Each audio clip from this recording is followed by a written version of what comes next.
Morning, everybody. Let's just wait for Scott to see if he can rejoin, and then I will call the meeting to order.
Can you hear me or?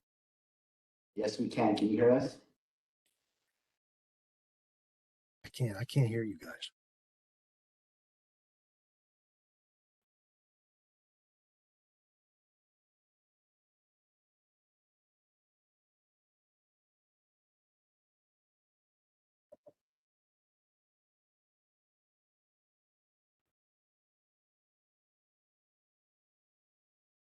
Can you still hear me?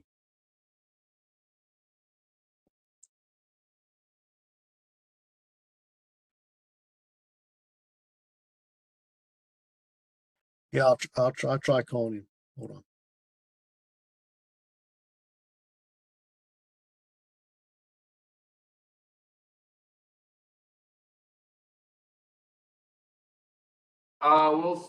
Good morning, everybody. We'll start the meeting. I'll call the meeting order at 9:10. Can I get a roll call, please? Chair Moya, Yes, Chief. you're here. Chief Jimenez, Present. Sheriff Mendoza, I'm present. Chief Joy, Present. Chief Black, Present. Manager Schaefer, Present. Manager Blair, Member Wheeler. I'm here. Thank you, Mr. Chair. You have a quorum. Thank you very much. Still on 1C, approval of agenda. Do we have any changes or approval of this agenda? Do we have any changes to this agenda? Just for 3A, I believe the presenter will be Philip Montano from the county. Copy that. Do we have vote on approval of agenda? Move to approve. 5 second. I'll second if there's nobody else that second. Thank you, Chief Jimenez. Yes. Chief Jimenez, Yes. Sheriff Mendoza, Yes. Chief Joy, Yes. Chief Black, Yes. Manager Schaefer, Yes. Member Wheeler, Yes. Chief Moya. Yes. The motion has been approved. Thank you. We'll move on to 2A, request approval of August 17, 2023 Santa Fe Regional Communications Center Board Director meeting minutes. Do we have any changes or anything on that before we approve those?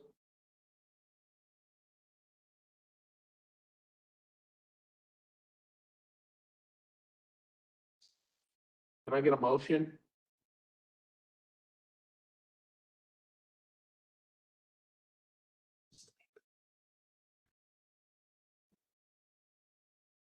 Can I get a motion on those minutes? I'll make the motion, Chief. Thank you. Get on a second. Black will second. Thank you. Okay, Sheriff Mendoza, Yes. Chief Joy, Hey, Eric, this is Scott. Yes. Can you hear me? thank And this is a vote on the motion to approve. the Hey, minutes. you're just gonna have to give me a thumbs up to go with my couple slides and then I can't get in for some reason. I don't know why.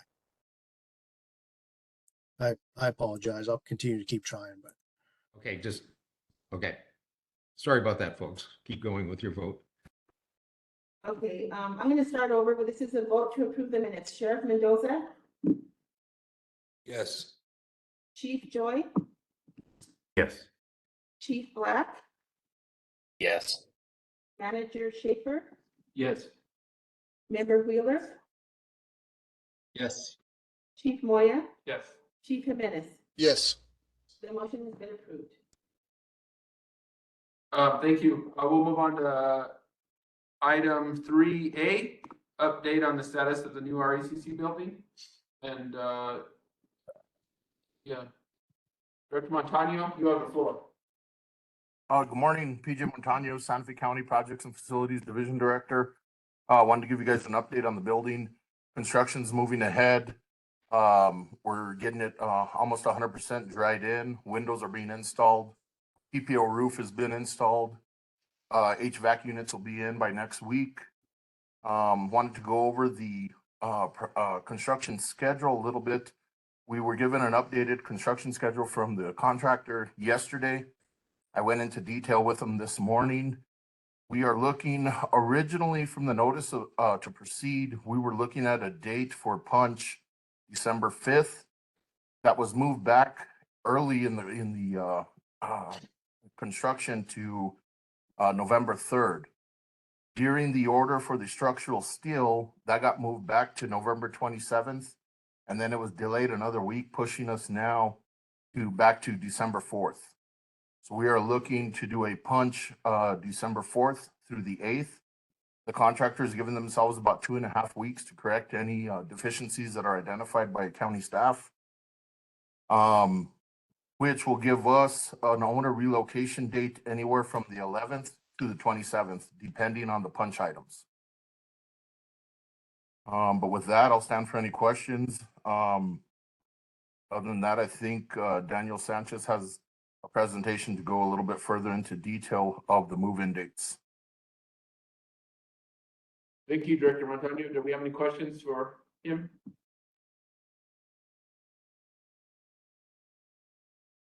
Okay, I see no questions. We'll move on to item 3B, status update on the relocation of IT. Mr. Lawrence? Good morning, everyone. In conjunction with the update that Mr. Montoya just gave, I want to share basically what we're doing in terms of planning for the relocation of equipment to the new building. If you can go ahead and go on to the next slide. So just to give sort of a rundown of what we've been working on since the last meeting, starting on September 7th, we started having initial discussions with our vendors regarding the RECC power shutdown and equipment relocation. As you can see, from September 7th through the 20th, we worked with our stakeholders to identify all of the equipment in the existing building that would need to be moved to the new location, and what it would take to move those pieces to the new location. On September 23rd, as part of the new building construction, there was a power shutdown at RECC. We worked with participating stakeholders and used that opportunity sort of as a dry run for when we do the relocation of the equipment. It helped identify what the equipment was, where it is, and what will be necessary in terms of moving it to the new location. On October 4th, as Mr. Montoya mentioned, James Corp informed us that due to supply chain issues, the building construction would be delayed, and they would provide a more scheduled detailed update at a later time, which happened to be yesterday. On October 10th, there was a Santa Fe County Board of County Commissioners meeting that approved all the funding for the equipment relocation to the new RECC building. On October 17th, Motorola received their PO and executed and the executed contract. They began the process of assigning their PM and identifying resources for the project. And with that, as I mentioned, we received the updated schedule from James yesterday. That included the punch list, which we should start on December 4th, and projected to be fully moved into the new building on December 27th. Next slide.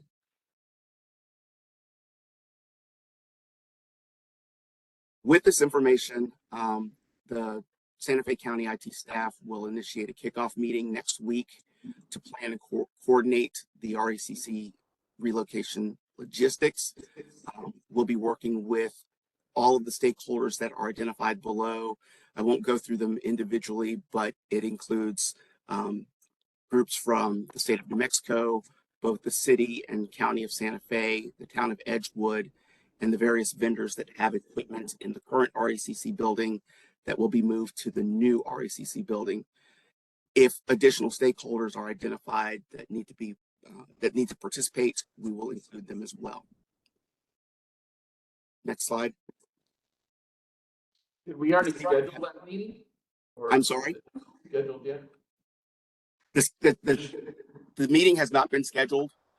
It will be scheduled later today or tomorrow afternoon. We're making Yeah, sure I think it'd be better to get it on. That's Monday, right? The week of. the week of. Oh, the week up. Oh, okay, sorry. I thought it was Monday. Sorry. No worries. No worries. It actually will probably be either Tuesday or Thursday. We have standing meetings with most of the people that are in the list of stakeholders. So we would probably use one of those times just to keep from adding an additional meeting to people's calendars.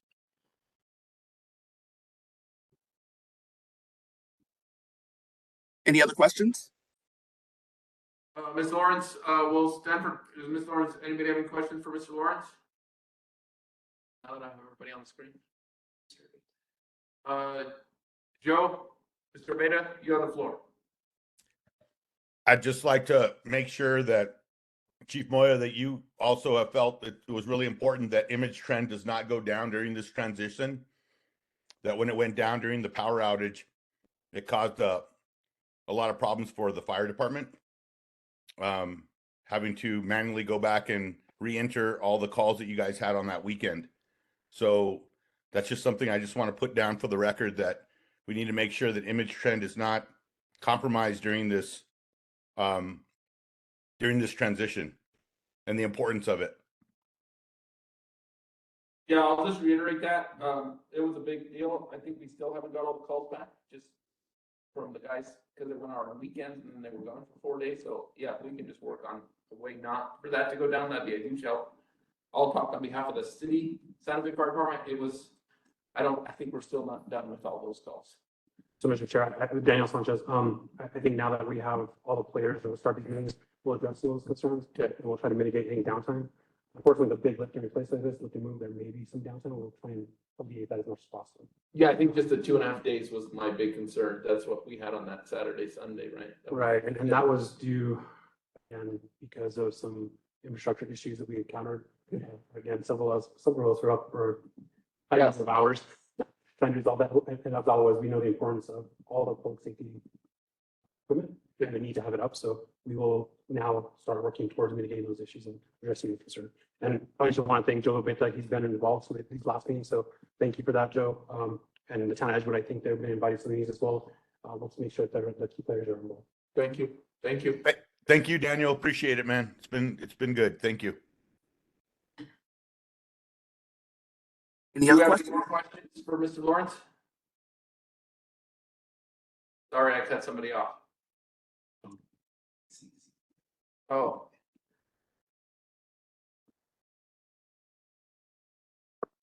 All right. Thank you very much. Thank you, Mr. Lawrence. Thank you. We'll move on to item 3C, presentation from federal engineering on the RECC evaluation of current conditions, phase 1.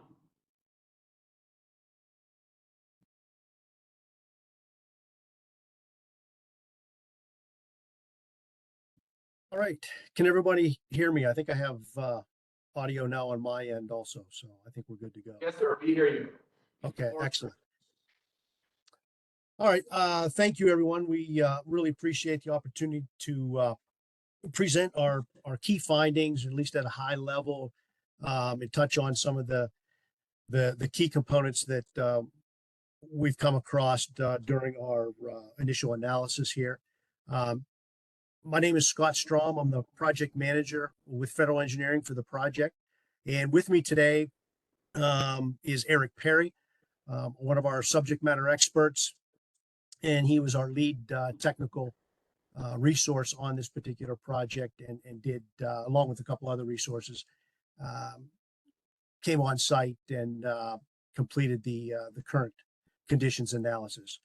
The project scope that we're going to be reviewing today centers around phase 1 of the project, which we were authorized to do earlier this year, with subsequent phases to be follow-on phases pending approval to be completed over the course of the next few months.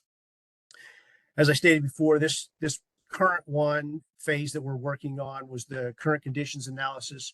Whereas we came on site, I believe in the July timeframe, spent a few days on site gathering and collecting a good deal of data, conducting some interviews, observations and such, and then took that information back and conducted an internal analysis by which we've come up with some key considerations from a current condition standpoint. If you can go to the next slide, Eric. Our primary focus in this current conditions looked at 7 key areas: staffing and retention, dispatch operations, training, radio communications, technology, new facility, and governance. So what I'll have Eric do now is just go through each of these areas and kind of run through at a high level just some of the key points and areas that we have identified moving forward that will be able to, in the subsequent phases of the project, delve into a little bit deeper. And the idea would be then to take these key considerations and vet out some additional recommendations as we move through the project. Just to keep in mind, as we're going through these key findings, again, we were on site in July. We delivered the report in August. So there has been a couple month lag here. So there may be some findings that Eric brings up that there has been some changes in their interim. If we run across a few of those in talking with Roberto, he may step in and just give a quick update of where things stand on a couple of these items, if there's been some significant movement or changes in these areas. So next slide. All right. Great. Can you guys hear me okay? Yes. All right, good morning. So what we have here, as Scott mentioned, a lot of the content on these slides is the snapshot in time that we found or was reported to us in early July. And Roberto will be jumping in as appropriate to clarify where some things have been resolved or improved or in the process of being reviewed. Yeah, actually. So I'll start. Okay, so I'll start by, you guys can hear me okay, so I'll just start in. We've got these, this is like death by PowerPoint. So we have some of these slides are pretty busy, and I will just kind of provide a snapshot of what these slides represent. And I'm going to speak first of all to the staffing issue. Staffing, there's been a chronic staffing crisis across 911 nationally. And so your RECC experienced a lot of staffing issues, particularly during COVID. You can see there that over COVID, the staff did drop to 8. And I think Roberto's done an amazing job of trying to claw back some employees that left during that period. There was a hiring freeze for officers that further complicated the staffing situation. And we still are dealing with mandated overtime. Roberto, do you have anything to add to this slide? Actually, Mr. Perry, I'm going to wait for you to complete your presentation and Okay. I'll have a response. All right. Basically. Okay, so ideally, there should be 8 folks on duty, and typically they are often operating with half that, down to 4. There has been a change in management style, as you folks are probably aware of, that the approach is less punitive and more collaborative and more mentoring involved in some of the management style that's now hopefully improving things. There was, and again, this is a synopsis of our report. So what we tried to do is take some of the major points that were in the report, where there's more detail there, and put them into this PowerPoint. So again, there's a lot more detail in the report than I'm giving you here today. So as long as you understand that, the therapists and counselors are now available. Should any of the folks in the RECC require some kind of support in that way. There was an issue that we found around standard operating procedures that were forced to be abandoned during the COVID period. And so we're in a process, we understand that Roberto's in a process of kind of revigorating some of those SOPs and updating them at the same time. And we're going to touch on that a little later in the presentation. And of course, on that last bullet there, you can see that there's an inordinate amount of overtime being required due to that staffing shortage to keep things operational. Any questions on this slide? No, sir. You can continue.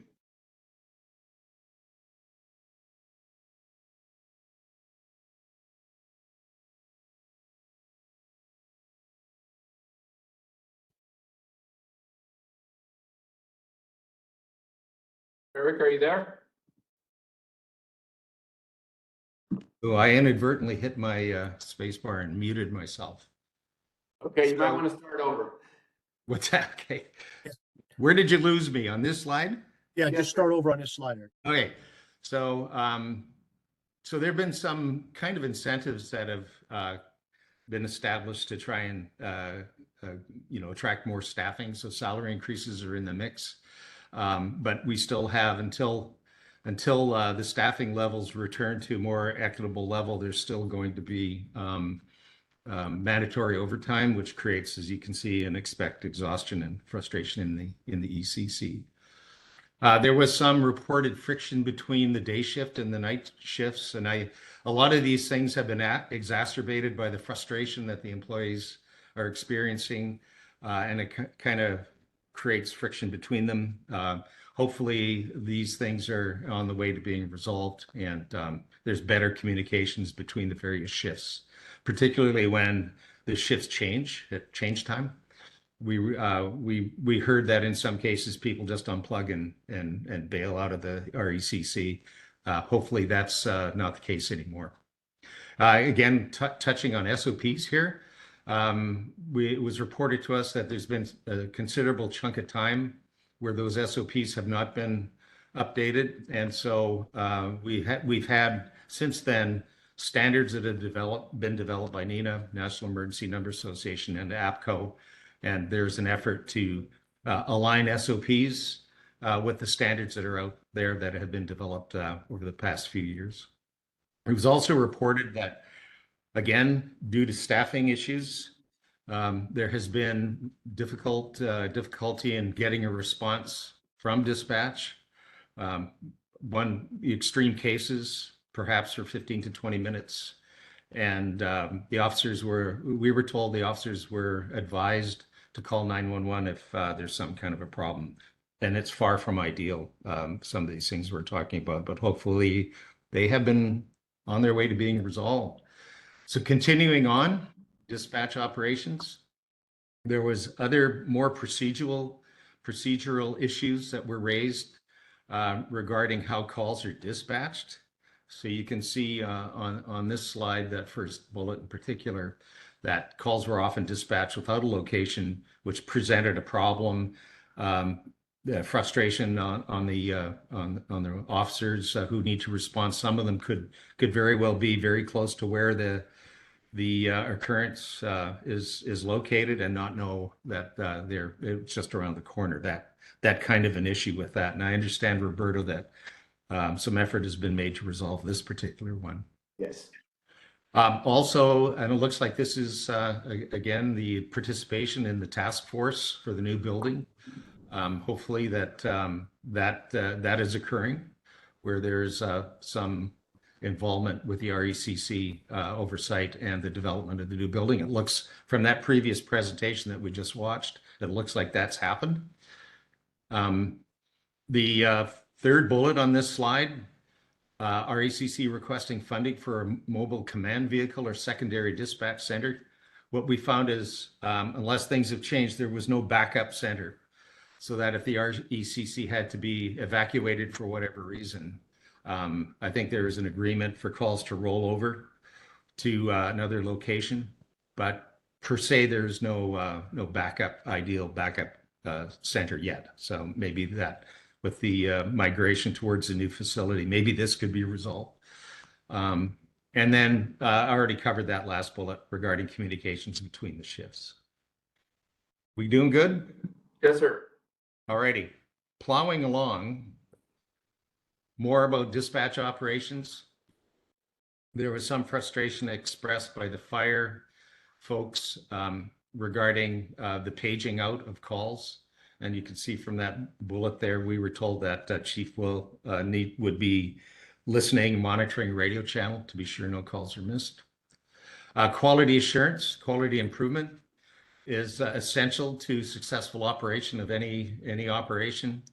And that quality assurance, quality improvement system during COVID, there's a lot of things that had to be abandoned because they were in survival mode. So again, this is going to be reinvigorated. There's opportunity to outsource quality improvement to a third party who can do that for you guys. I don't know where you are with that, Roberto, but hopefully you can speak to that.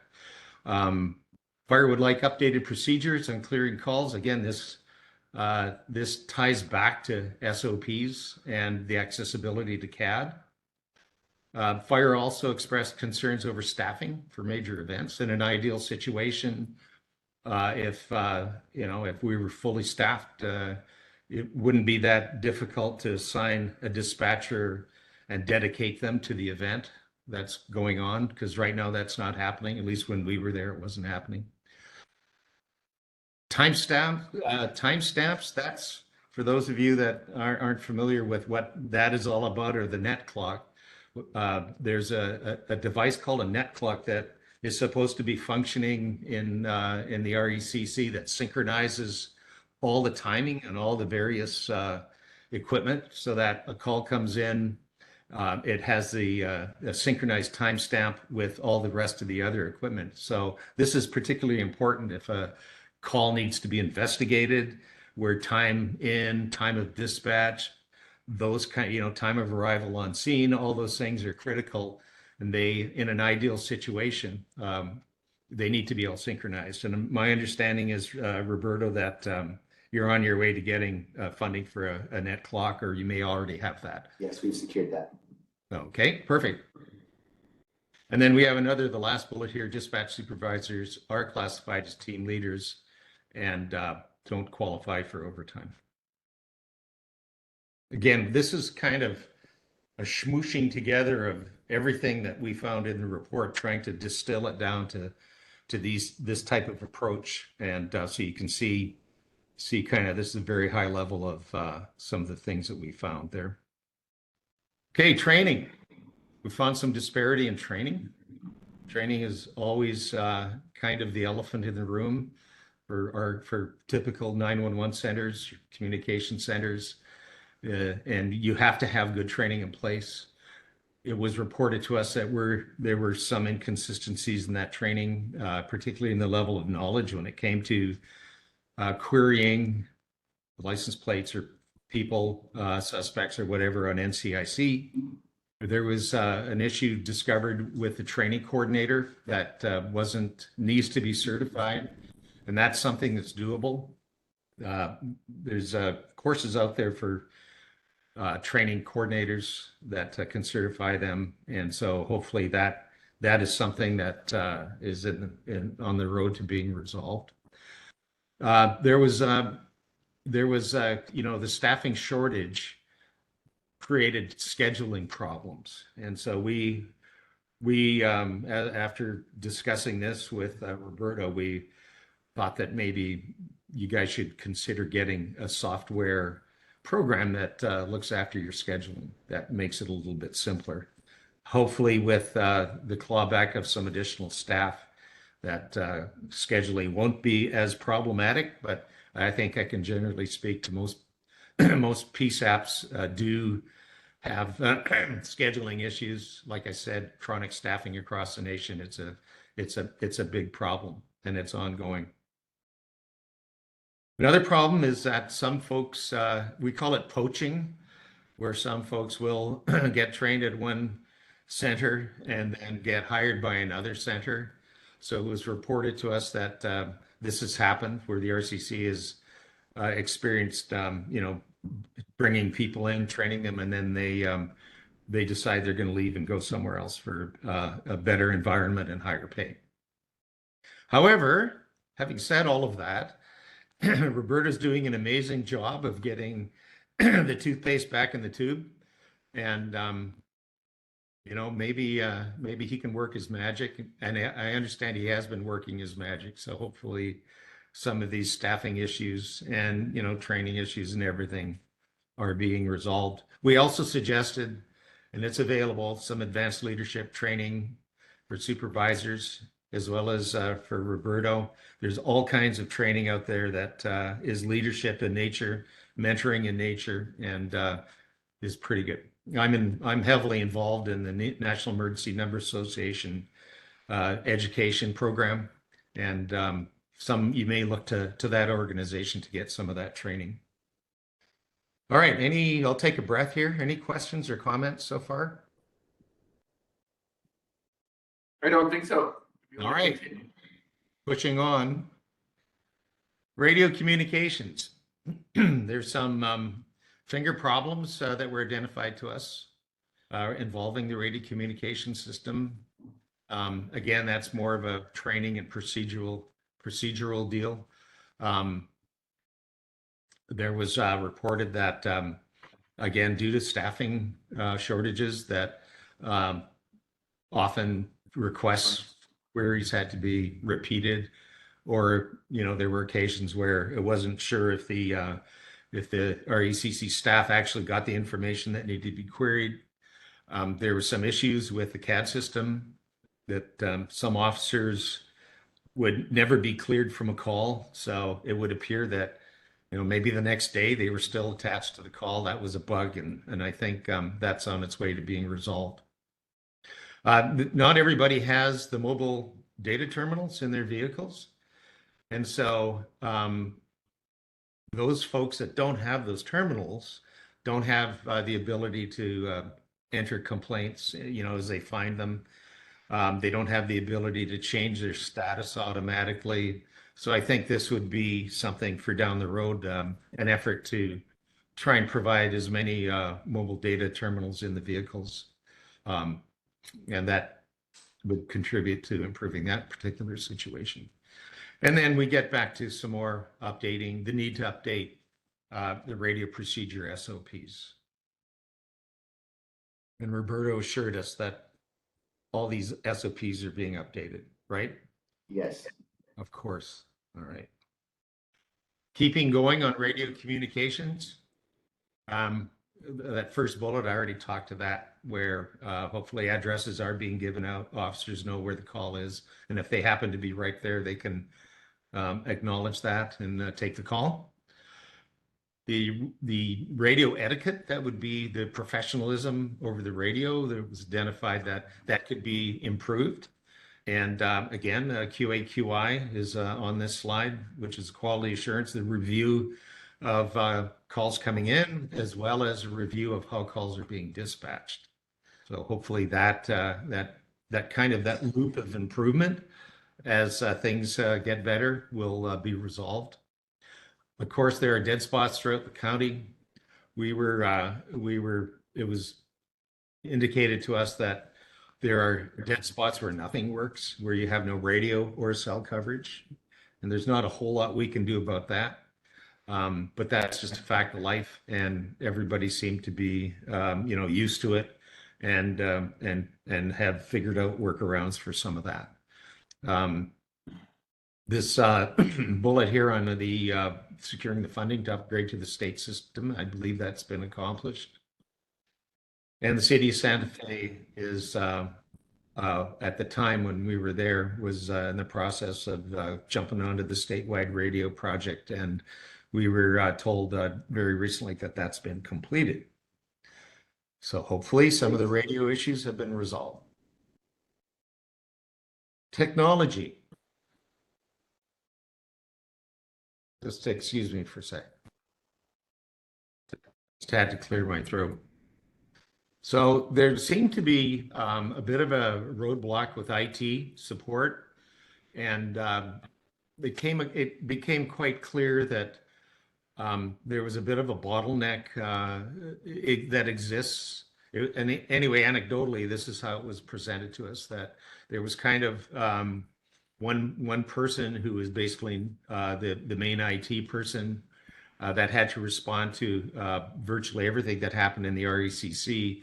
There were other IT staff members that, for whatever reason, were not fully trained or were not allowed access to certain RECC systems. It was also made evident to us that the city of Santa Fe, as well as Edgewood, were willing to provide some IT support. We were unclear as to why that hasn't happened or wasn't happening.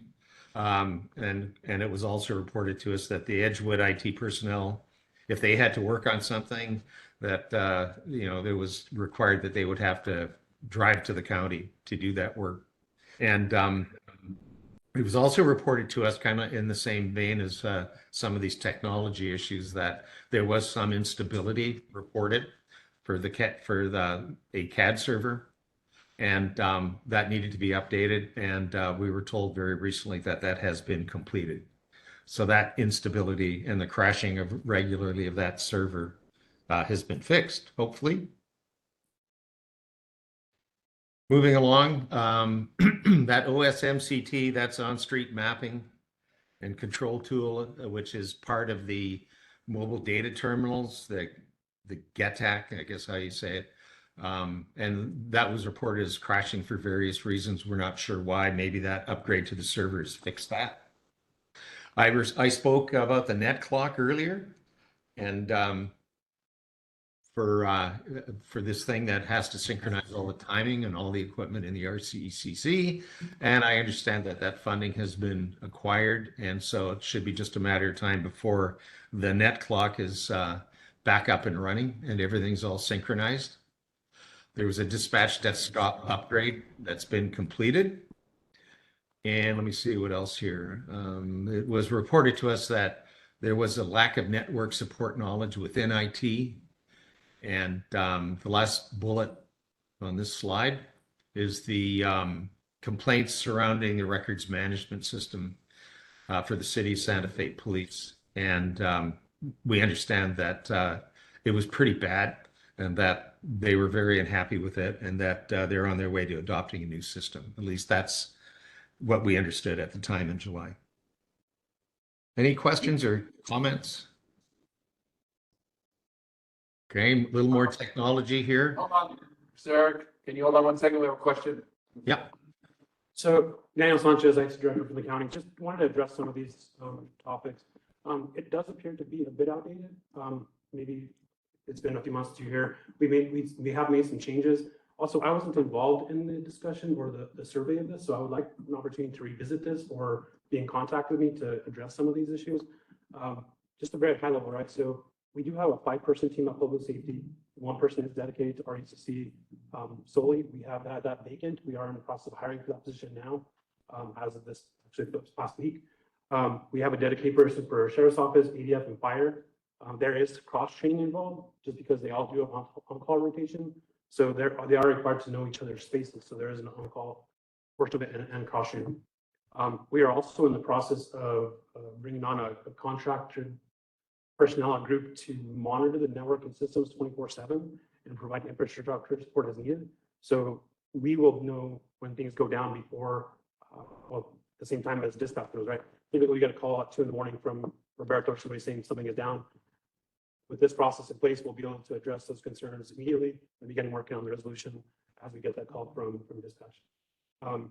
We also engaged the overall IT group as a whole. So we have other sysadmins and desktop and analysts outside of those 5 people that I did mention before, and they're involved much more frequently now than in the past months and years.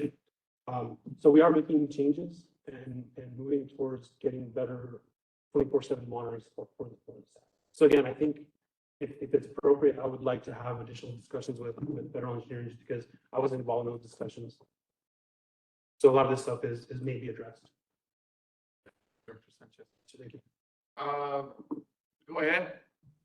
Barry, go ahead and continue. Okay, well, I was having trouble hearing that gentleman, whoever it was. But it sounds. The Director of IT for the county.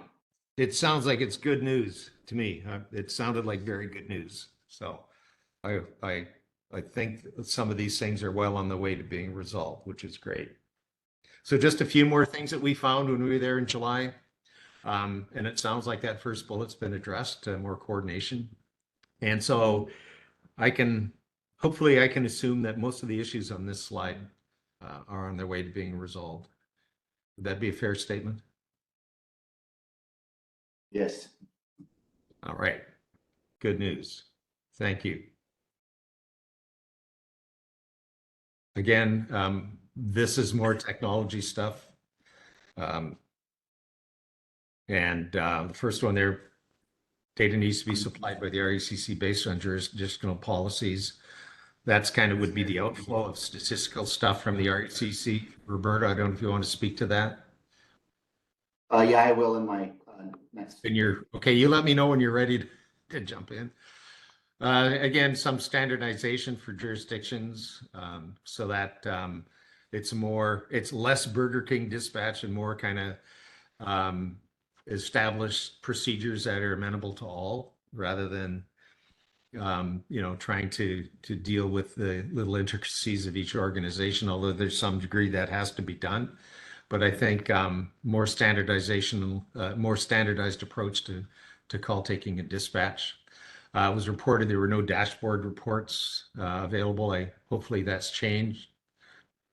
There was some issues with the GIS part of the discussion where the Vesta, which is the call taking equipment, and the CAD map were working together, but there were issues around updating of addresses and that kind of thing. That's a chronic issue across all 911 centers where there's mapping involved and growing communities and all that kind of stuff.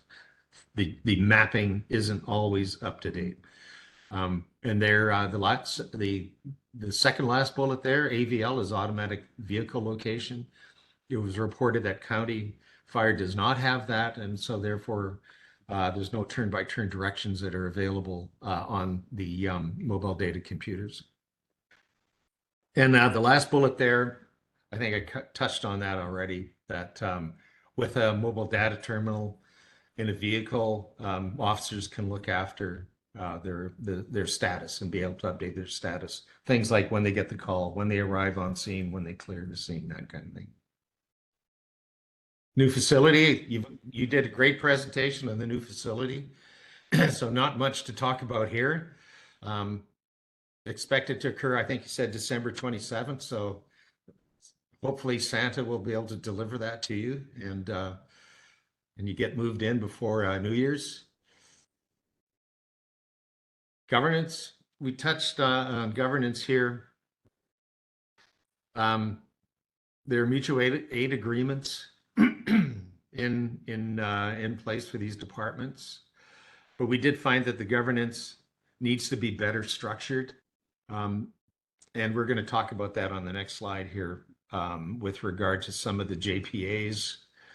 It was reported just that the RECC JPA has been in existence for a while, hasn't been updated, so we've identified a need to have a look at that and get that updated. It was also reported to us that there were some discrepancies in how things are funded. And I don't know if I need to speak to that anymore or go into any further detail on that, but that was reported to us as a kind of a sore point. And it was also, there were some procedural things with regard to agendas for meetings and some misalignment there. I'm sure you guys know what I'm talking about. Projects often become politicized. That this is some of the stuff that was reported to us in July. Hopefully some of this has changed. It was reported to us that there was a lack of accountability for successes or failures of what's going on in the RECC and a lack of engagement with the board. Deputy county manager and the RECC director are in the process of building a strategic plan to kind of get things back on track. And there's some things on the next slide that we're going to speak to that hopefully going to improve the channels of communication and some of the initiatives, and and coming up with some metrics that can be measured against what the RCC is doing. When we were there, it was reported that the board meets quarterly and that there was a resolution recently passed to increase that to every 2 months. There was also a suggestion to rotate the venue for the meetings. You can see them there, the city, the county, or Edgewood buildings, and ensure that all are included to improve understandings concerning issues regarding board approval. So there was some misalignment of expectations and some communication issues with regard to these things that I've been talking about. Hopefully, as a result of our visit and our report, that some of these things are in the process of being resolved. Anyway, that's kind of the Reader's Digest version of our report. And I know I cranked through it fairly quickly, but Roberto, I think it'd be appropriate if you could jump in and kind of, talk about some of the things we presented here, and we can also entertain any comments or questions. Yeah, thank you, Mr. Perry. Why don't you stop sharing and we'll see if anybody has any questions or comments they would like to share with you.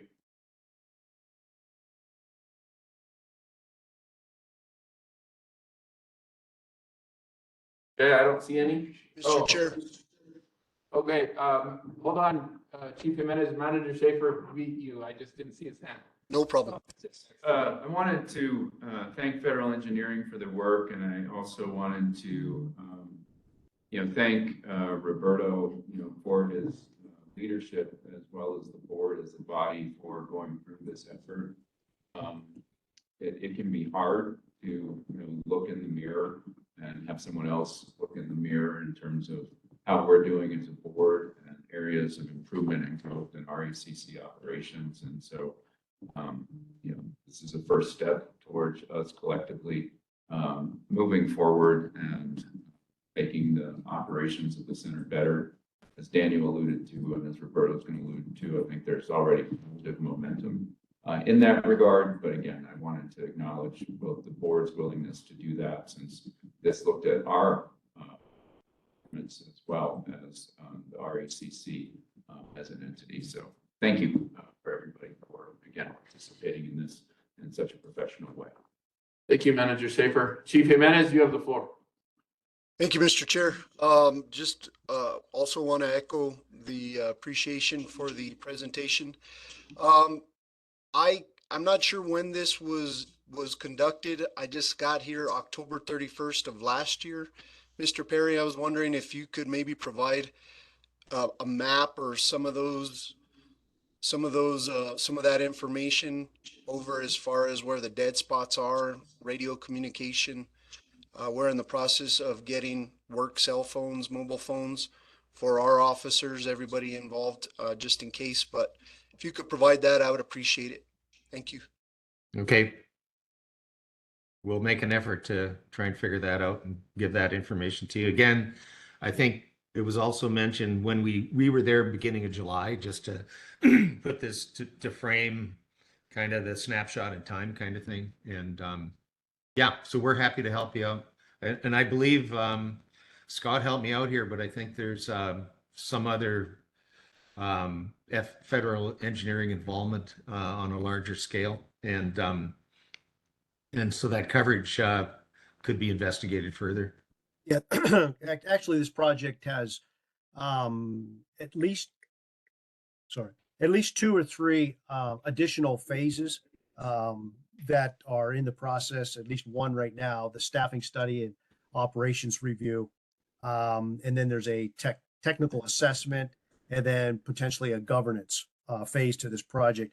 With each of those, where we would delve much deeper and more thoroughly into each of those areas and provide solid recommendations moving forward. So, you know, I would think that probably on the technical assessment side, you know, that particular phase of the project, once authorized to proceed from the client, from the city, you know, that may be an area where we could delve, you know, even further into the radio coverage side of things. So just knowing that going downstream on, you know, there's phases once they're approved for us to begin work on, you know, we'll be working on a more solid set of recommendations and working closely with, you know, Roberto and various other team members from the city in working through that. Thank you, gentlemen. Do we have any more questions before I hand the floor over for Mr. Roberto? All right, thank you.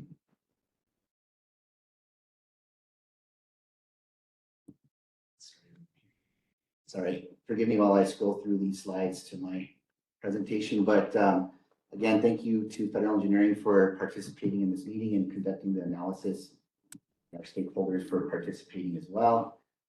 Basically, just to emphasize what Mr. Perry said is that this analysis, phase 1 was a snapshot in time back earlier this summer of where the RECC was, and the challenges that we were facing, and I'd just like to discuss a little bit about some of the progression that we made.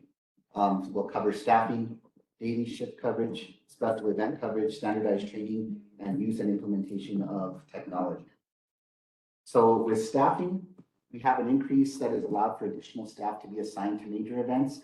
For example, this past October, we had 4 dispatchers assigned to the field, actually at Majors Field, with 8 to 10 staff inside of RECC throughout the day, ensuring that every call is answered and handled appropriately.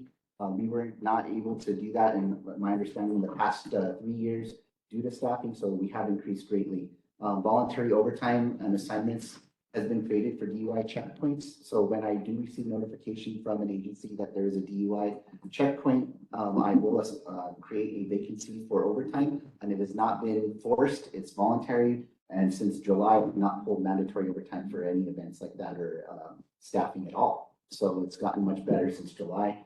Between 5 and 8 RECC staff working the floor daily, which is great because when Federal Engineering was here this summer, we were managing with 4 or 5 per shift. Here's a little timeline. July of 2022, when I came in as interim director, we had 31 staffing vacancies, 59% vacancy rate. August 2022, we conducted rapid hire events and went down to 18 staffing vacancies in October of 2022. In July of 2023, our pay increases took effect. And as it stands in October 2023, by the end of this month, we will only have 13 staffing vacancies, which is a huge turnaround since July of 2022, 28% vacancy rate. So they're all the new hires are trainees except for one who has prior experience. So they will have to go through the full training program, which is going to take time to get them on the radio, but I'm hoping that we can retain them. Training. So the training coordinator will attend the New Mexico Department of Public Safety Telecommunicator Academy. I revised the training coordinator's job description to mandate that certification, which it was not in there prior. He has been working very hard. He's created a syllabus for training that is in alignment with the Association of Public Safety Communication Officials Standards and NEMA standards.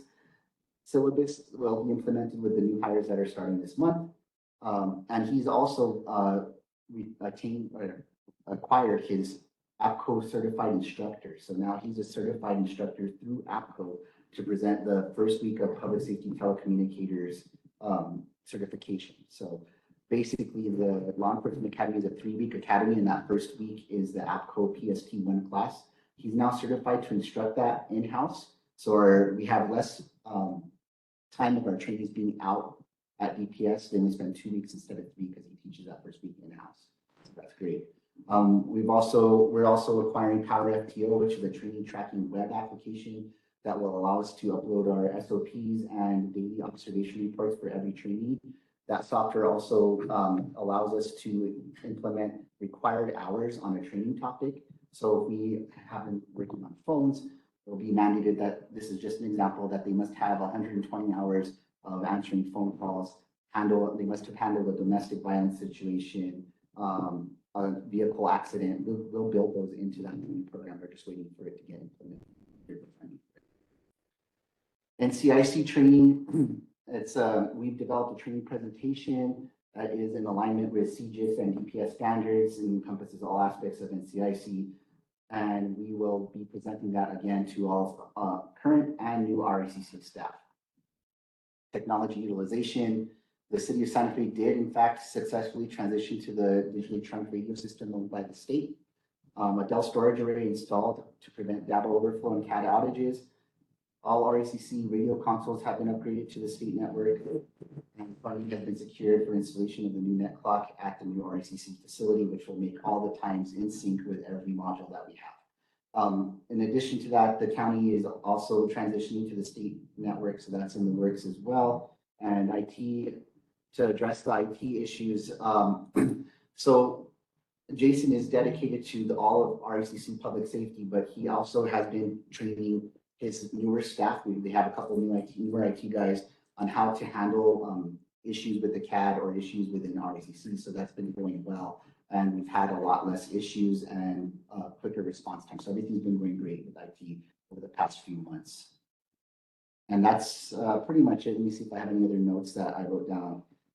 As far as agencies wanting to be able to mark themselves on calls or use their MCTs for that, we are working on a self-dispatching policy with the city police and the city fire as well. We just need to have more meetings on that to get it out and put it into the testing phases. So that's in the works as well. And as far as quality assurance and quality review, we do use QPR, which is Quality Performance Review. It's a nationally recognized quality performance review program from the International Academies of Emergency Medical Dispatch. And so we have a number of calls that are reviewed monthly by this program, and they give feedback, and we provide the direct feedback to the employee on how to improve their processes when handling calls. And I think that covers all of my presentation, and I'll stand for any questions. Do you have any questions for Director Gilmore in his presentation? I don't. I just want to say congrats on the vacancy rate. It's really great. Thank you.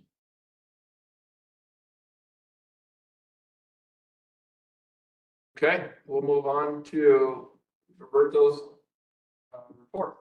Director Gilmore's report.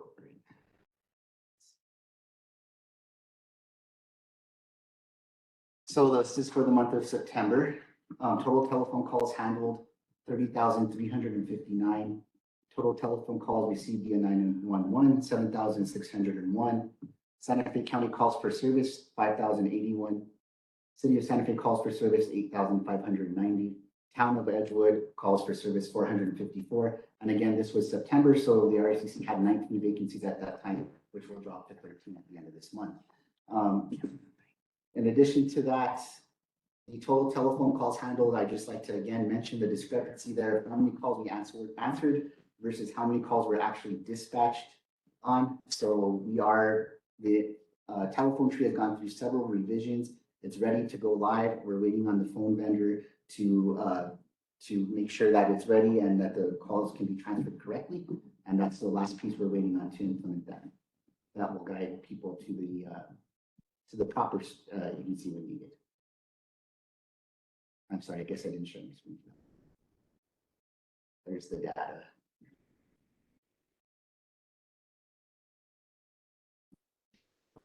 Okay.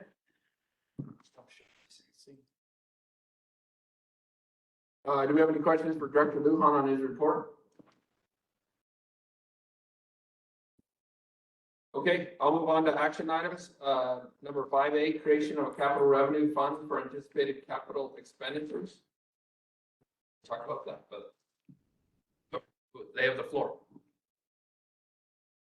Mr. Chair, I can take a stab at it. I think we put forward at the August meeting, as reflected in the minutes, an outline of what a capital reserve fund policy, could look like. I believe where it was left is that representatives from the city and the town would take that proposal under advisement and let us know if it's something that there would be an appetite for before we invested legal resources or other resources in creating the policy. So that's where I understood things stand. Okay. And again, be happy to answer any questions about what we had put forward. But I think this was Director Lujan's efforts to just keep that dialogue going. Okay. I don't have any questions for me. Manager Schaefer walked out, or Manager Blair walked out the door, so he would be my lead on this one.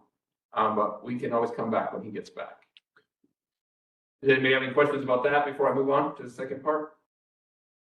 Action item B, city, town, and county budget contribution for non-REC software subscription fees and maintenance costs in the amount of $192,610. All right, thank you. So this is to discuss non-RECC modules and modules that are used out in the field, such as RMS and other connections to image trend and so forth. So this is the invoice for the modules that are used in one solution. And this was also sent to you through email.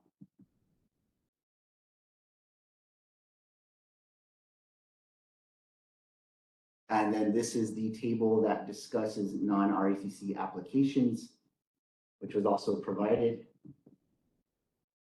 and a cost as well.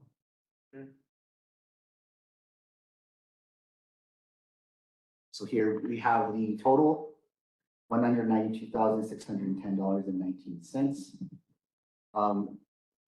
This summer, we had a meeting with Central Square, and I believe Assistant Chief Martinez was with us in those meetings, as well as representatives from Santa Fe County Sheriff's Department, Santa Fe County Fire, and Santa Fe City Police. So we were able to actually, in discussion with Central Square, eliminate 2 modules from this list that were no longer in use. One was the Zoll connection for fire, because they now use image trend. We did save a couple of $1,000s on this year's invoice. So options for payment is what I'd like to discuss. The historical method of how modules were paid for would be that RECC pays for the modules up front, and the agencies would reimburse the cost based on each agency's total annual call volume. So that is the first option being presented right now, which, as you can see the numbers here, this is the call volume, the grand total, and then the percentage that each agency would need to pay for option 1.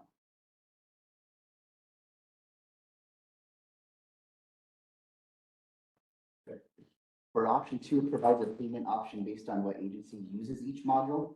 RECC still covers the cost of each module up front. If a module is shared by 2 agencies, the payment is broken into percentage based on those 2 agencies' annual call volume. And if a module is used by this county, city, and town, the amount paid by each agency reverts to the historical total annual call volume. In meetings with Central Square, again, we were able to eliminate 2 unused modules for this year's renewal.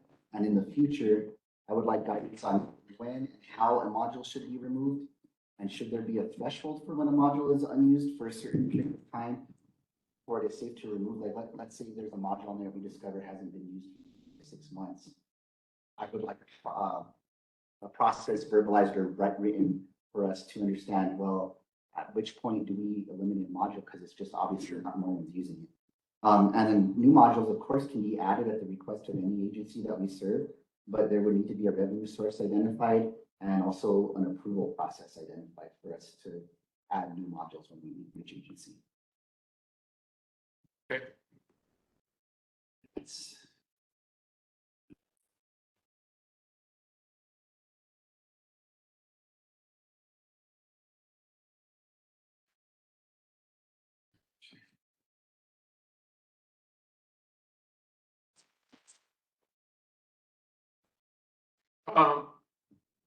Sheriff Mendoza, I'll let you have the floor. We'll stop sharing for a second so I can see everybody again. Sorry. Sheriff Mendoza, you have the floor. Okay, I think Chief Jimenez had his hand up first, but Sorry. I'll yield to you first. Yield to Chief Jimenez. Go ahead, Chief Jimenez. You got the floor. And I'll go back. Thank you, Mr. Chair. Thank you, Sheriff Mendoza.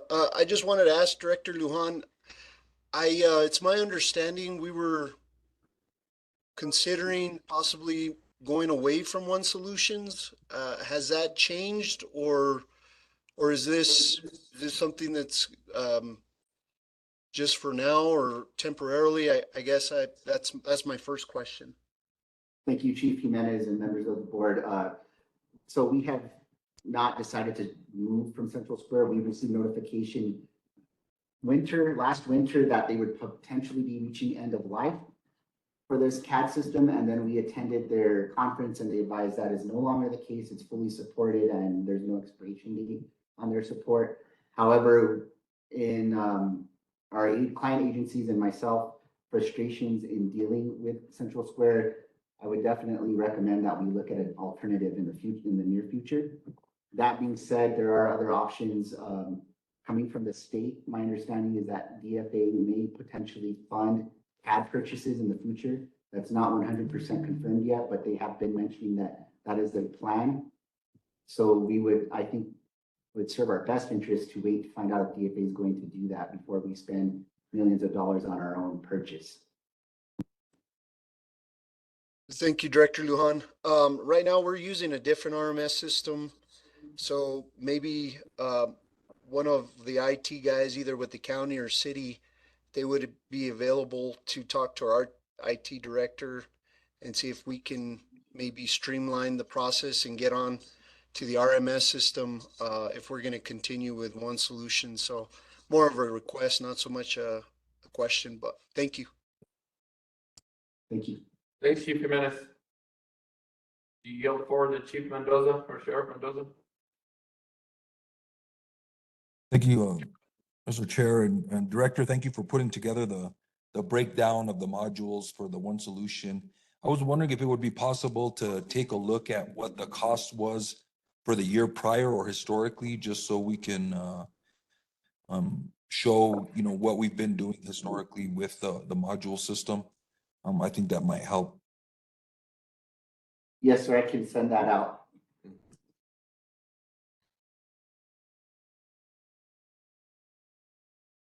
I guess I'll ask the question, what have we done historically? Like last year, how did we decide to pay for this? Historically, what was done was the option one. So it was based on annual call volume for each agency. Okay. And then when we discussed this last year, there was some concern addressed about who uses what modules. Some agencies don't use everything. Like Chief Jimenez said, Town of Edgewood has their own RMS. So, option two, they would pay a smaller amount because they use less modules than the rest of the agency. Option one, again, is what we've historically been doing.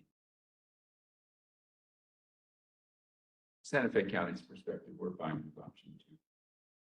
I think we pick up some additional costs, but we don't think that's unfair given someone's not using the module. It's fine. Manager Blair, I'll leave the floor to you on this one. I appreciate it. I'm trying to get caught up. I had difficulty accessing the documents, so I'm trying to look right. Okay. We'll stop sharing for a second. Does anybody have any questions? Any other thing we want to add? I have one question. I guess I gotta figure this out. I keep getting that bill for One Solution, so maybe me and you after this meeting, you can talk about that bill that I have. Keeps going in my inbox. Okay. Mr. Chair, and I guess this is, off the topic, but of where we're at right now, but I think as we think about our overall public safety IT, needs, probably worth a conversation about to what extent the user agencies, fire, law enforcement, including the sheriff's office, want to try and do a joint procurement, which is what got us to this place now. Although we weren't all sitting at this table, the idea being that there might be some efficiencies both in cost as well as in operations. But again, I think that's worth a step back and higher level conversation before potentially we go out and start purchasing individual modules, or not modules, excuse me, individual systems that aren't, fully integrated with the CAD system, because that can create its own, problems in terms of trying to sync up the system. So again, I just put that out for the group to discuss, as we think about potentially moving to a different system if we want to. Try and do that joint procurement if CAD should be looked at on a standalone basis, and the user agencies should do their own thing. There are pros and cons to each approach. I just would hate for us to start going down paths independently without having that sort of group discussion about what might be best, not only for RECC, but for all the user agencies. So thank you, Mr. Chair. Thank you. Schaefer? Yeah, let's just, do we have any more discussion on the? Refer into it and then not there.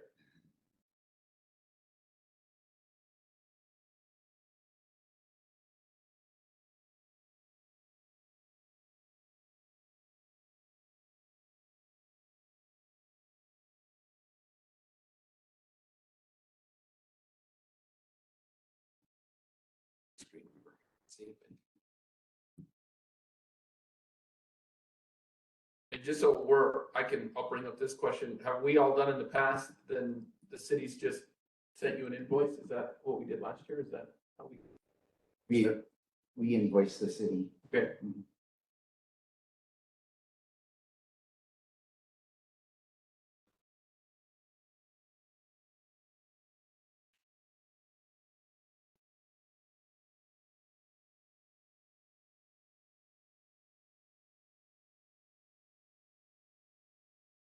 And this is an action item, right? So we need to take a vote on this.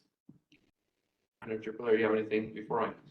No, I mean, in full candor, Mr. Chair, I feel unprepared. The documents we received yesterday afternoon, I'm trying to absorb them now in real time. And so I think the city is generally in favor of a reserve fund, but I'm just trying to, and I'm sorry, I just said let's take a phone call. I'm just trying to absorb the documentation in real time. So. Well, yeah, so Manager Blair, just so you're on the reserve fund is just a ongoing conversation. We're not voting on that today.